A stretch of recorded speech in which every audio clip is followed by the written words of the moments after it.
Okay, welcome back everybody to the Men Tell All Virginity season. And I gotta say, this wasn't the most exciting episode, unfortunately. It was fine. I've got a lot of thoughts that I think are fun to think about, though, so let's just dive right in. Okay, so we're in the Dome of the Undateables. Do you guys listen to Jared Freed and K. York City on the Betches podcast, The Bachelor? Well, I do, and they call it the Dome of the Undateables, all of the crowd that's in these Men Tell All and After the Final Rose, and I think that's very funny. So here we are in the Dome of the Undateables, and we just dive right in. We spent a lot of time on Brayden because he was the star of the show. So we get a highlight reel of him, and it's time for him to pay the piper with the men. Brayden... I thought Brayden did a really good job because I think I would have been very depressed and upset if I had been in his shoes, but he seemed to be just fine. So he defends himself by saying that he was always being his true self, and everyone else was always kind of posturing around their authenticity, and that he was truly uncomfortable in the environment, and that he didn't think it was a healthy place to develop a relationship, and that watching the show back proved his point because he found out that everybody he thought was his friend in the house was actually talking mad shit on him behind his back and didn't like him at all, and he had no idea because nobody ever really said it to his face until they were chasing him out of the house with pitchforks after he came back to just say one final goodbye because he didn't like how he left with Charity, and he just didn't feel right about it, and he needed to come back. And all of that, I've been kind of Team Brayden since the beginning, so I thought he made a lot of sense. If you didn't like him, you don't like him, but I hope he won some of your hearts because I thought he was making a lot of sense. Aaron S., my man, also defended Brayden, so I love it. I thought Aaron S. he's a wild card because he's defending Brayden, who everybody hated, and then he later calls another man a bitch. So it's just a wild ride with him. Adrian is still being so serious. It's not fun to watch him. He's too serious and he looks mad. And I got the scoop from K. York City, also on the Bachelor podcast, that because she was there for the whole 8-hour taping of this, and she said that Adrian talked the most and that he was just yapping away and it was annoying. So whatever. They keep piling on him, and then we get a really great win for Brayden, justice for Brayden. Adrian told Charity that he said that she was classless. He said, "I never said that. Don't put that word in my mouth." Adrian said, "I wouldn't have made it up," but he did make it up because they put a disclaimer on the screen and said that they scoured the footage and they never found any time where Brayden ever said that she was classless. So that was a real win for him. Then there's a commercial break, and there were a lot of I watched it on TV on Monday. I usually have to watch it on Tuesday night because I have an engagement on Monday, standing engagement every Monday night. It's not my therapist, that's on Thursdays, but on Monday night I usually can't watch it, so I watch it on Hulu on Tuesday. But because I watched it on TV, I saw all the commercial breaks on ABC, and let me tell you what is going on, ladies. Is everyone on Bachelor Nation? There were commercials for Depends underwear and for how to break your social media addiction. Is everybody just out there just shitting their pants, like scrolling for more Bachelor Nation content? Like, we need to get it together. Like, we're never gonna find love if we just keep shitting our pants. Okay, anyway, we come back. Brayden continues to pay the piper. Xavier says that Brayden was exposing himself. He was talking too much to the other men. And I just thought that, like, here's an example of two men who handle their emotions in, like, wildly opposing ways. Xavier goes all interior. He does not share. He keeps it inside, and he puts his walls up. He shows no emotion on his face when he is maybe having a lot of feelings. Brayden is the opposite. He needs a lot of support. He needs a lot of attention. He's talking to everybody. He's got to process it out loud in the world. And, both styles will, both of these types of men will probably cheat on you. No, there's no one that's better than the other, but I just thought it was interesting, you know, the differences between the two.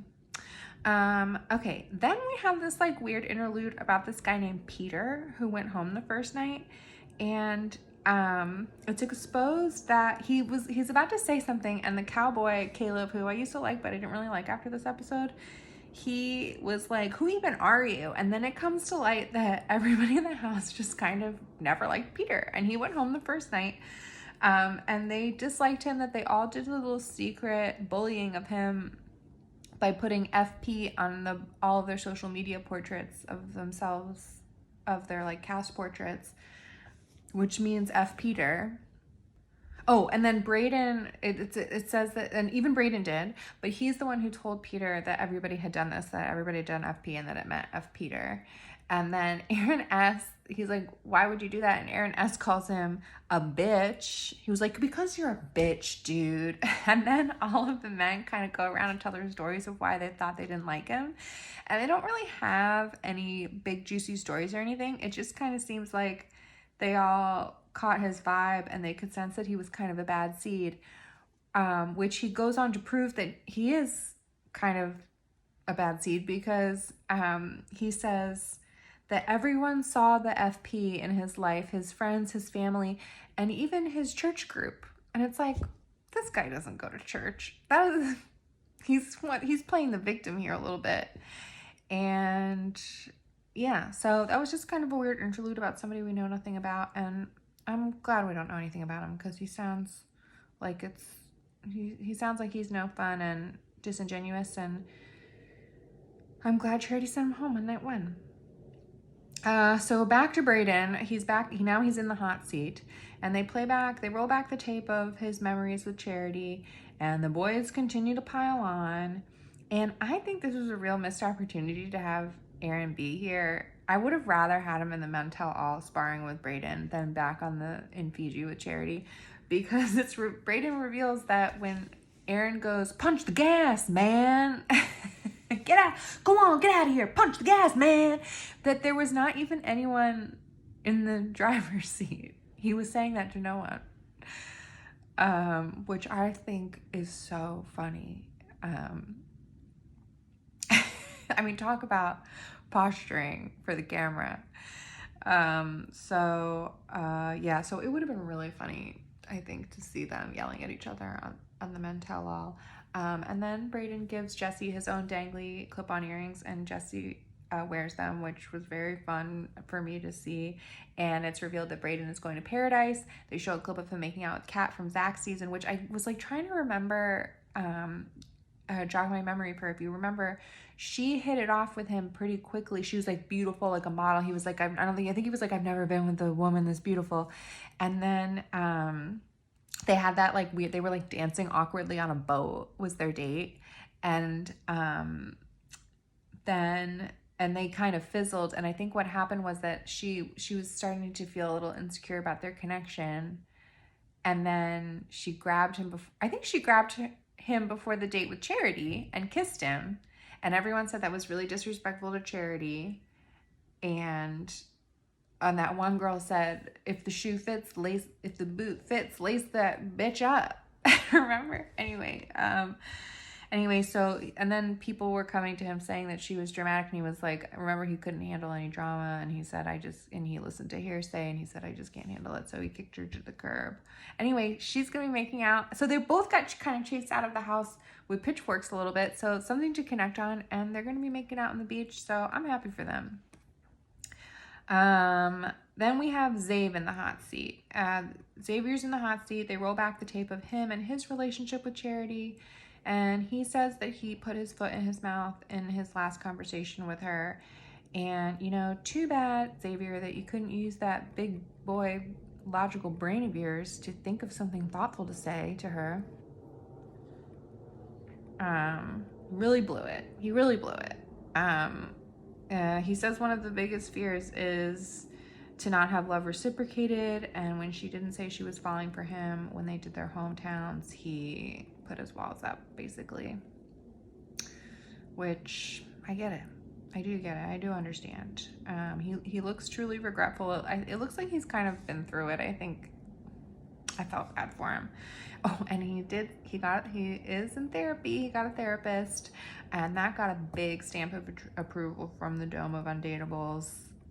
So hopefully he's still seeing the therapist. Hopefully it's a therapist he really likes, because it's like kind of the hardest part, finding one that you like. I saw a therapist I didn't really like for almost 2 years, but now I really like the one I have. Okay. Now Charity's in the hot seat. And all of the men kind of say their piece to her.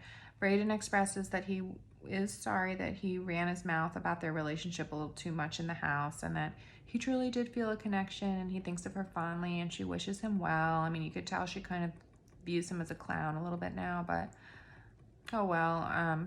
Then Sean, the entitled little bitch boy, he invites himself to the hot seat. I would have loved to see Aaron sparring with Sean. Did that happen? I mean, why didn't they show it? It must have. I don't think Aaron S could have like kept it inside. I know how much he hates Sean. Anyway, Sean invited himself up to the hot seat. Jesse scolds him. Tanner has nothing to say to Charity because nothing really happened between them. John says he was caught off guard by the breakup. He asks for closure from her, and she gives a politician's response. I listened to Nick Viall's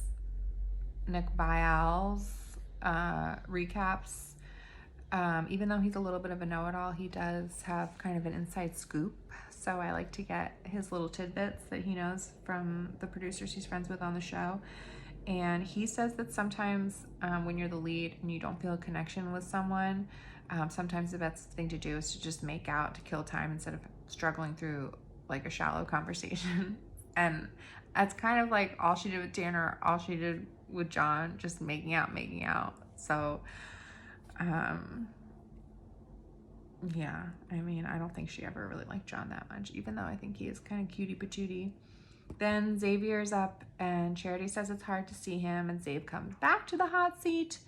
And I have to say, it did seem like both Xavier and Brayden looked they were the only two that looked kind of shy in front of her, they were the only two that had like, I think, some regret, some remorse, or just like some like real feelings towards her. I think all the other guys are kind of like a little bit full of it. And I like to see that genuine, like kind of like searching for an understanding in their eyes that isn't present in the grandstanding boys, like certainly not in Sean's eyes, you know. Anyway, so Zav's up in the hot seat, and he wants to underline that cheating is wrong. I'm sure a lot of people have been bombarding him on his social media saying that he's a cheater. I mean, it's like, yeah, cheating is wrong, but a lot of people cheat, and there's a lot of reasons to cheat. And it's just not a black and white thing, I think, necessarily, even though, woof. Anyway, so I feel bad for Xavier. He says he wanted to be with her, but he was scared. And I think she did want to be with him. She comes out, she's a little bit combative. It's giving a little bit of the energy Katie Thurston gave to Greg when she sat down with him. Not as bad, but you know, I think Katie really felt betrayed by Greg, and I think Charity, I think he might have been her number one in her mind for a little while at least. So she seems pissed at first, and this is true. Point is valid that she made, because he said when she was putting him in the car, he made like a last ditch effort to stay, and he told her that he loved her. Not he was falling in love, or he said he loved her, and I think she was like, that was a little bit of a manipulative thing to say, and I didn't appreciate it because, which is kind of true. It's like, I understand that he was like, like maybe he was feeling like, oh shoot, I'm blowing it, I gotta tell her how I feel, but it was kind of too late, and like saying that you love someone is a little bit, I think it is easy to have the instinct to give another chance, even though in your gut, you know, you really shouldn't. Then he says that he allowed fear to consume him instead of surrendering to his feelings for her. He says He has shed tears, he has regrets, and he wants to be a better man. And he says that he still loves her. Sad. And that when he's saying all of this, you can see her softening towards him, which is nice to see. And then he says one moment and he goes off stage. Now they tease this as a dramatic thing, like where he walks off, but he just was getting her a present. The present was that he knit her a rose. Xavier is an artist. I would love to see him cultivate his fibers practice and put on an art show. I bet that would be great to see. Then some other stuff happens. They show the Ken fashion show. They go back and show them trimming their pubes for the dodgeball, which I did catch that in the original episode at the end when they aired it, and I did think it was endearing then, but seeing it for the second time, it's kind of icked me out a little bit. And Aaron said that his razor ran out of battery and he had a full cat in the back, which I guess means he has a hairy asshole. Yuck. I did not like hearing about that. Anyway, then they showed more bloopers, a lot of stuff. It looked like a dangerous set. A lot of stuff fell on them during the taping. My takeaways were, one, I really wish Warwick, I wish Warwick had come. He was the guy who fell asleep after the carnival, who didn't give a darn about her. He was just there for some reason. He just woke up one day and he was there. I really wanted some answers. And then I've said this before, I think that they're teeing up Joey to be the Bachelor, but even though I hate him, this is why I think this person would be a great Bachelor, precisely because I don't like him, is Sean. Sean would be a phenomenally entertaining Bachelor. I don't know why. He wants it. He clearly wants to be in the limelight. And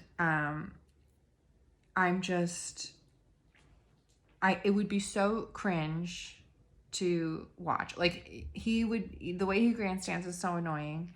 And I would love to see women losing their shit over this, like, horrible person. And he's so vapid, you know? And then also, I get the sense that Sean has never been in love. So he would also equally, I think, fall apart in the course of the series. So it would just be messy, messy, messy. And I know that the reason I have a pretty good hunch that I don't think he's ever been in love is that also, again, in K York City's behind the scenes, she asks all the men how long a woman's period lasts, and he says he doesn't know. And that means that he's never been in a long-term relationship, and or no woman has ever been vulnerable to him to tell him about her period. Ergo, he has never been vulnerable in front of another woman either. So it would just be a disaster. And I think, I mean, God, like, they should really do that. But they won't. They're going to put boring Joey up. Then they have a segment with, like, other bachelorettes. And to be honest, I didn't really pay too much attention to this. Then we get the Golden Bachelor. And the Golden Bachelor is going to be so good.